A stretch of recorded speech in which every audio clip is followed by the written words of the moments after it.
ジャッキー・チェンがでっかい箸使ってたから。自分としてがちょっと使いにくいですね。そう、あれねめちゃくちゃうまいよ。サンバルソースも自分作ってみました。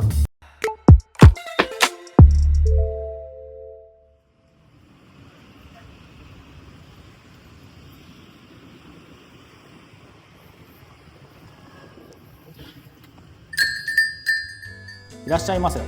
カフェフォーリーフへようこそ。クローバーズ代表の小山です。ここではクローバーズの社員たちが気になることを勝手気ままにおしゃべりしています。どうぞ皆さんもお好きな一杯とともにお楽しみください。では本日はお客様1名とアルバイト1名突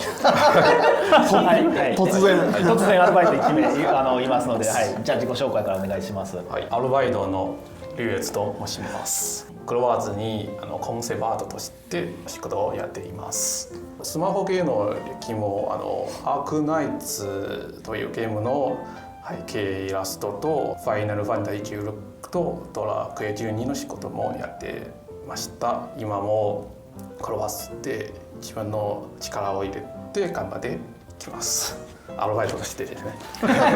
いや誤解があるんで一応ね、これ設定上アルバイトですけど、一応社員なんでね、はい、クローバーズでは社員、ここではアルバイト、飛び入りアルバイトですね。VFX 担当させてもらってます渡辺です。直近ではですね、トライブ9っていうようなスマートフォンタイトルの、VFX のリード、その前に、ファイナルファンタジー7ファーストソルジャーという、それもスマートフォンのゲームですね。そのあたり担当させていただいていて、その前はそうですね、コエテクモゲームスで、忍者ガイデン2とか3とか、あとレッドアライブ5、6とか、そのあたりのリード、VFX アーティストをやらせていただいてました。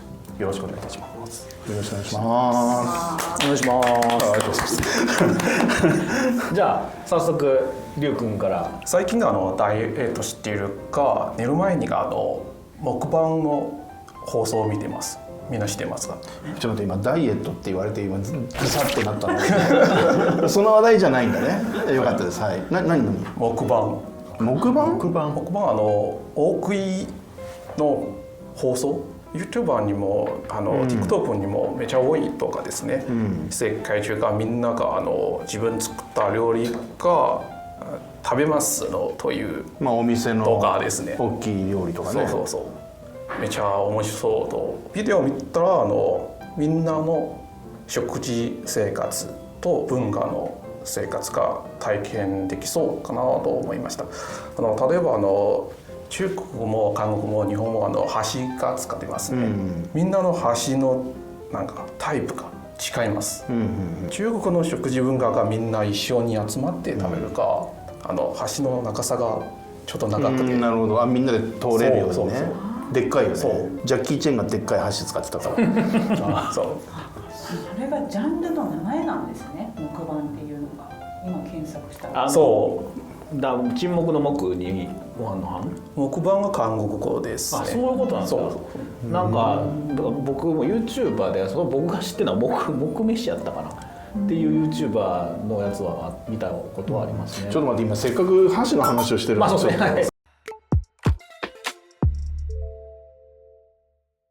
で、中国がそういう箸で、中国の箸が火鍋も汎用的な料理を炒めする時も箸で直接炒めます。ちょうど長いものが好きです。自分は日本に今箸がちょっとちっちゃいと感じました。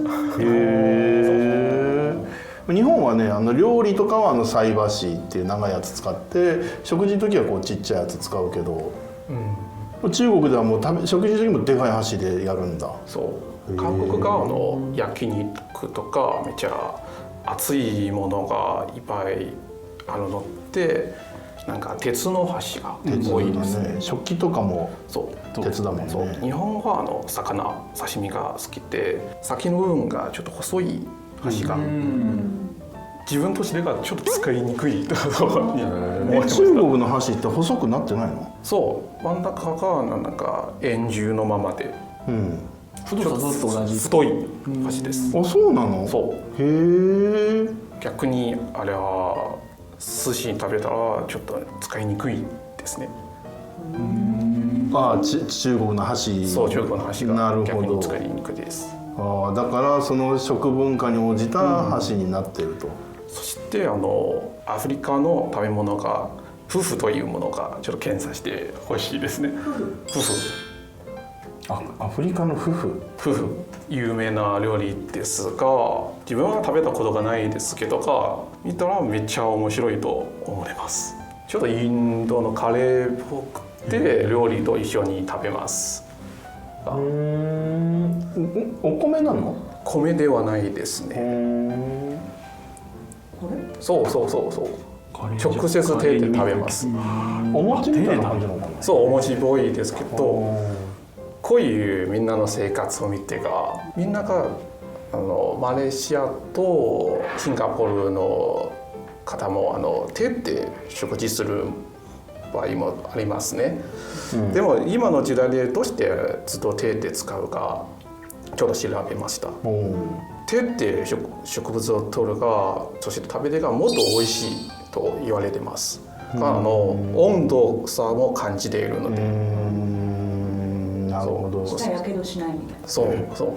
なんかどっちかというと触覚とかも入ってくるんですね。そっちかなって、俺一回これ有名なんだけど大阪でハンバーグが美味しいっていうお店が、谷町筋だったかな、あって前友達にそこ連れて行かれて、でちょっとハンバーグが美味しかったかどうかは俺今記憶にあまりないんだけど、なんでかっていうと部屋の照明が暗すぎて、なんかちょっとおしゃれな感じにしてるのか暗すぎて、だから料理が見えないんだよね、よく。そう見ました。でそれで食べてもやっぱり視覚の情報ってすごい大事で、これ美味しそうだなと思いながら口に運ぶと美味しいんだけど、ほとんど暗闇の状態で食べて、いやうまいんだろうかこれはっていう体験をしたから、なんかだから今のその話もやっぱりその手から伝わってくる温度とかで食べるっていうのは全部こう習慣としてセットになってるんだとしたら、突然ね無機物で口に運ぶのはまた全然違ってくるかもしれないね。なるほどなるほど。そしてインドの方がめっちゃ上手で、ご飯をこうやってそしてソースが全部混ぜて最後にこうやって押します。口に押します。めっちゃスムーズですね。そうあれねめちゃくちゃうまいよね。そう多分俺たちできないと思うよ。自分も食べてみましたが全然欧米の方が初めて箸を作るの同じ場面になった。なんかそうここでなんかいい具合にまとまりを作って、そうなんかこう運んでるよね。そうですね。めっちゃ上手です。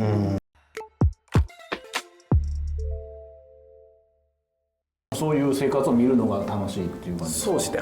植物を見たらすぐ生活の雰囲気がわかる。でその最初に言ったのが木版ですがそれは何 YouTube か何か？そうですね。YouTube で例えばインドの東北部のYouTuber が直接木版の単語をタイトルに載せてますね。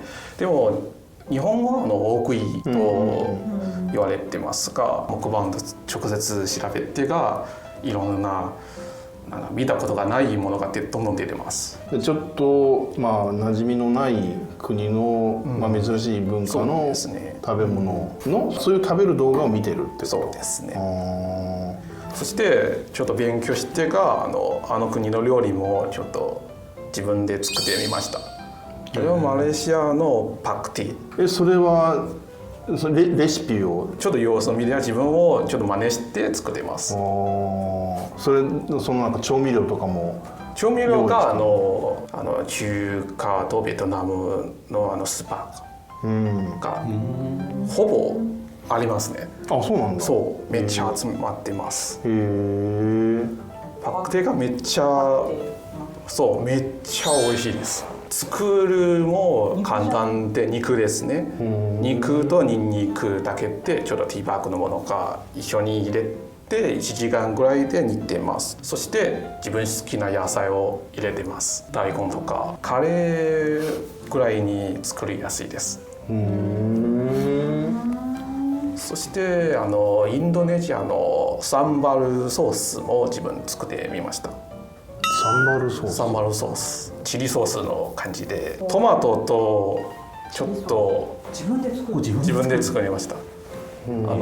めちゃ何百種類がありますので、インドネシアがいろんな島国に行って自分も好きな材料も入れて、本当に食べたことがあるかなないかな、ちょっと混ぜている印象のソースができました。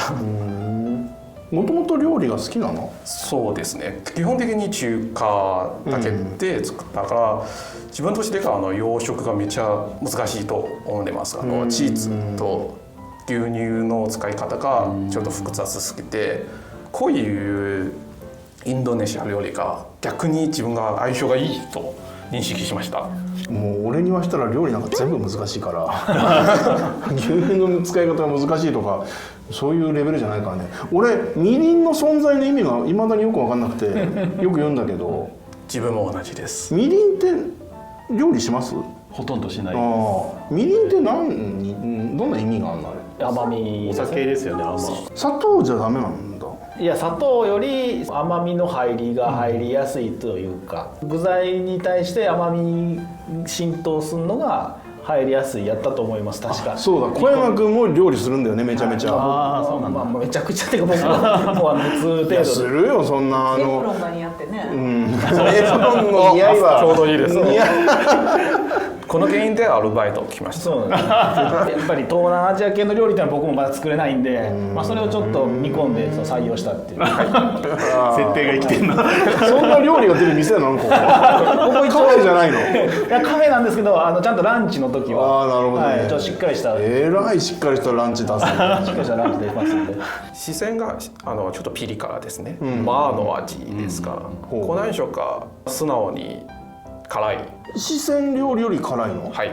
そうなんだ。唐辛子の量が多いっていうことですか？そうですね。でも四川の方が自分がもっと辛いとよく喧嘩してます。